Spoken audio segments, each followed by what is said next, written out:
Trafficking is a big business, and it's a major problem in South Florida. One of the hot spots of this crime is on South Beach. In 2017, police there arrested 36 suspected human traffickers. That's believed to be the most in the South Florida area. CBS 4's Carey spent time with the detectives chasing these criminals to see what life is like on the streets.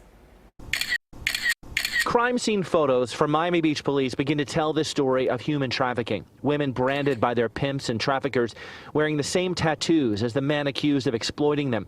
Women beaten when they fail to meet cash quotas for sex. They are the stories these Miami Beach police detectives see day after day. Miami Beach is a huge destination for them. These officers spoke to us and asked us to hide their identities. They let us into their world as they work to catch the people who prey on vulnerable women. Detectives working to uncover human trafficking see this crime all over the city. This can happen in a five-star hotel. It can happen in a crack hotel.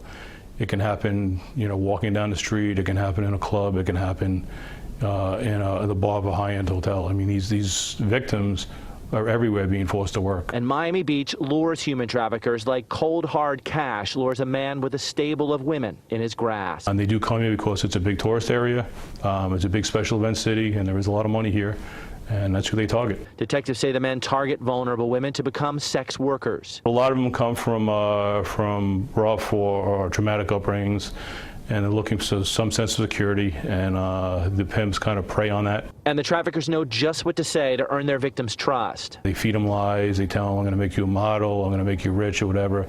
But really, the only person that ever benefits from them doing this is the pimp himself. Miami Beach police say these are the faces of the people they arrested in 2017 for human trafficking-related charges. It's more than 30 people.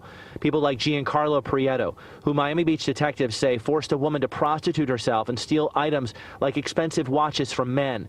If the woman didn't meet his quotas, an arrest report says Prieto more than one time struck her with a closed fist when she wasn't making enough money. Detectives say the women are forced to place ads online like this one, promising fun with a beautiful hot chick, or to walk the streets looking for men, especially ones with high-end watches. We've had girls actually tell us where they were instructed to read books about certain watches, and they had to memorize the watches that were in the book. And the goal of the night is to go out and get me one of those watches. And they'll go out and they get one of those watches, or if they don't, they come back and they get beat the same as if they didn't make money. All of which adds to the agency's desire to treat the women as victims, victims whose purpose these police photos show is to get money from men. I understand that we're on opposite sides here. I'm the law, and they're, not trusting of the law. Detectives describe a bleak existence. Women brought to cities like Miami Beach from places like California, Alaska, Canada, and Serbia with promises of jobs and a new life, only to be forced into degrading conditions with no way out. They're restricted in how much they can sleep. Maybe they sleep 4 hours, they have to work 20. They all have a quota to make. If they don't meet that quota, they get punished. Punishment can be a beating, a severe beating, being deprived of food, being deprived of sleep.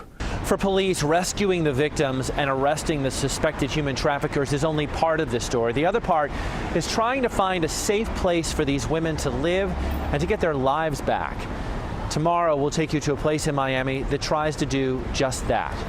On Miami Beach, Carey, CBS 4 News Tonight.